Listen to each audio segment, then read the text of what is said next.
This man was merely a rural swordsmanship instructor, yet all his students turned out to be influential figures, and all of them stunningly beautiful girls. However, Beryl had no interest in venturing out into the world. His grandfather was constantly pushing him to marry and eager to have grandchildren. But Beryl didn't even have a wife. He was completely devoted to the art of swordsmanship, dreaming of becoming a great swordsman. Yet his skill was only slightly better than the average person.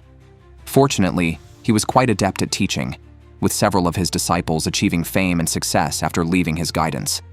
One evening, as his grandfather grumbled again, and even his mother joined in questioning when they could expect a grandchild, his former student Alucia came to visit, now the captain of the Royal Knights, and also a swordsmanship instructor. She came to ask Beryl to serve as a special instructor for the Knight Corps. She presented a royal decree sealed by the king, much to the old man's excitement. He saw this as an opportunity to finally get his son out of the house, and suggested Beryl find a wife in the city, hinting at Alucia as a suitable match. Beryl dismissed the idea, reminding him of their teacher-student relationship and their significant age difference. However, Alucia blushed deeply, not seeming unwilling at all. After dinner, the two set off immediately. During the carriage ride, Beryl noticed that Alucia still kept the farewell gift he had given her, a sword. He was surprised she still had it, given that it no longer suited her status as captain. Alucia insisted it was still perfect for her. Beryl understood that to a student, a teacher always appears stronger. Alucia was eager for her rural swordmaster to come and make a name for himself in the city. That night, they arrived in town, and Alucia arranged accommodation for Beryl. The next day, she personally took him to the Knight Corps and praised him highly in front of everyone, claiming that even she couldn't match him. Beryl was flabbergasted and tried to remain humble in his response. Fortunately, he didn't need to come every day, just 3 or 4 times a month, which wouldn't interfere with his dojo work. As they were there, a young girl rushed towards Alucia. It turned out she was also one of Beryl's former students and had become a knight. The girl, Karuni, was thrilled to receive guidance from her master again.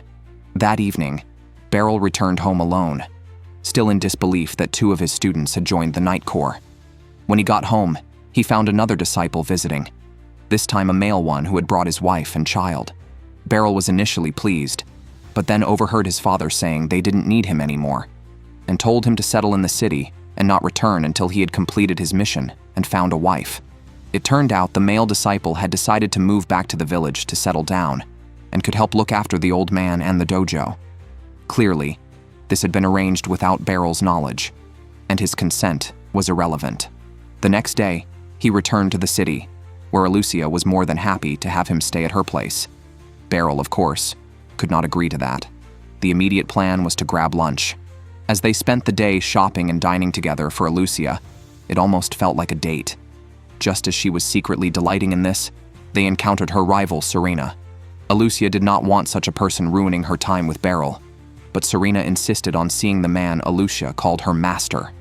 She then pulled away the map Beryl was using to cover his face, noticing a black badge around Serena's neck, indicating she was a black-level explorer.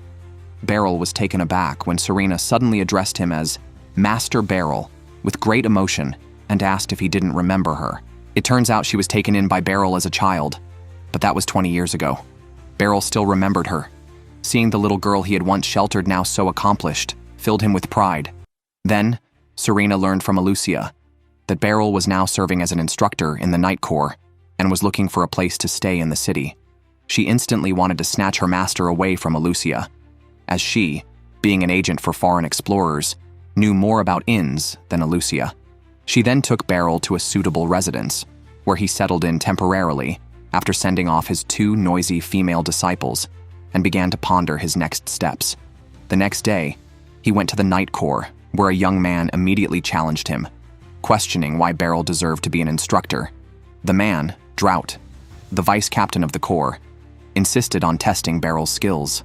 Alucia thought this a good opportunity for her master to demonstrate his prowess.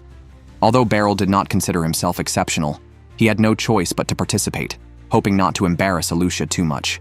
He drew a wooden sword, and Drought charged first. Beryl initially just defended, still managing to assess his opponent's technique, noting the young man's strength could break bones. To others, it looked like Beryl was merely fleeing in disarray. Just as Drought swung his sword down, Beryl's eyes hardened, and he slid his sword along Drought's blade, quickly reaching him and tapping his chin with the sword's hilt. Beryl felt guilty, as he had intended only to make contact, not to be too harsh as an instructor. However, Drought thought it was just luck, and accused Beryl of using tricks. He attacked again, more fiercely this time. Beryl sensed Drought's speed and strength were superior, but fortunately, his movements were linear, appearing like slow motion to Beryl, who easily found and exploited openings. Enraged, Drought unleashed his special move, dragging his sword tip along the ground and releasing it with a twist, creating a tornado-like effect. But the next second, he was stunned as Beryl lightly tapped his back with the wooden sword from behind. The outcome was clear, and Drought's previous disdain and arrogance turned into respect. He grabbed Beryl's hand, eagerly asking to be taught. Others looked on with admiration or shock at their new instructor. That evening, they even threw a celebration party for Beryl, with Drought completely conceding and seeking guidance in every moment. Beryl gradually adapted to city life. Meanwhile, back in the countryside, the old grandfather was talking with Beryl's disciple.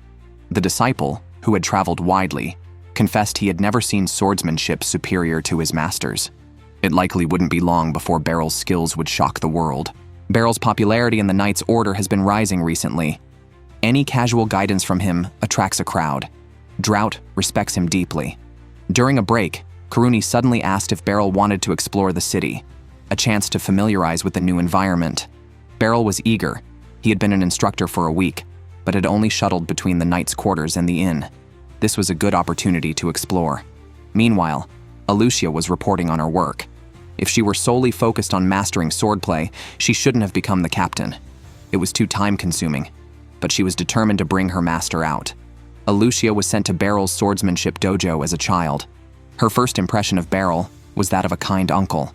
Initially, the newcomers only practiced sword swinging, but even the basics were taught with great care by Beryl. Next, they trained on how to use their bodies efficiently. Initially, Alucia could hardly hold an axe steady, but over time, these tasks became easy for her, and she grew accustomed to the sword in her hand. Beryl praised even her smallest improvements. Sometimes, Beryl would pick a student for one-on-one practice. He was like an impregnable wall, with no openings for attack, and could defeat Alucia in one move. Still, he praised her, noting her accurate intuition and timing. Alucia naively thought all swordmasters were like Beryl, until their dojo triumphed in a match against another, where even the opposing master lost to Beryl. It felt too easy for her, so on their way back, she asked Beryl if they were very strong. Beryl denied it, explaining that their style just happened to counter the others. He emphasized that learning was more important than winning. Alucia took the lesson to heart, but then realized she had lost her hair ornament. She hurried back to the other dojo to find it, where the students, sore from their loss, gave her a hard time, believing they hadn't used their real strength, and ganged up on her. Luckily, Beryl returned just in time to defeat them swiftly. The leader, unwilling to accept defeat, attempted a sneak attack, but was scolded by his own master, who admitted they were no match for Beryl or his students. After retrieving the ornament, Beryl quickly smoothed things over and accepted their apology. On the way back, Alucia felt guilty, thinking she had caused her master trouble. Beryl assured her she was not at fault and that he should have accompanied her back initially to avoid the dangerous situation. From that moment, Alucia's feelings for Beryl grew beyond mere respect. She was moved to tears. Eventually, when Alucia graduated, Beryl gifted her a real sword as a farewell present, claiming he had nothing left to teach her. Alucia knew her master was modest to a fault and didn't understand his own strength.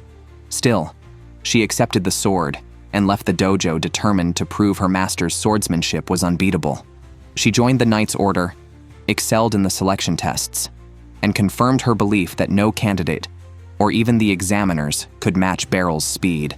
Alucia topped the order and confirmed her master's unparalleled keenness and reflexes.